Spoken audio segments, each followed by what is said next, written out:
ఒక పక్షి అమెరికా నుండి ఆస్ట్రేలియాకి 13,000 కిలోమీటర్లు ఆగకుండా ప్రయాణించింది. అది ఎంత తిని ఉంటుంది ఫుడ్ అయితే 2-3 కేజీస్ తిని ఉంటుందా? 2-3 కేజీస్ ఫ్యూయల్ తోటి 13,000 కిలోమీటర్లు అది రన్ చేసిందంటే మనం ఇంకెంత వెనకాల ఉన్నాం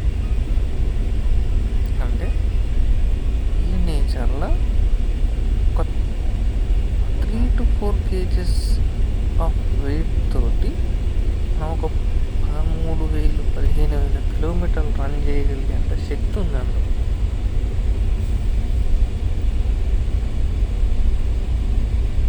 నేచర్లో శక్తి ఉన్నది, ఎనర్జీ ఉన్నది.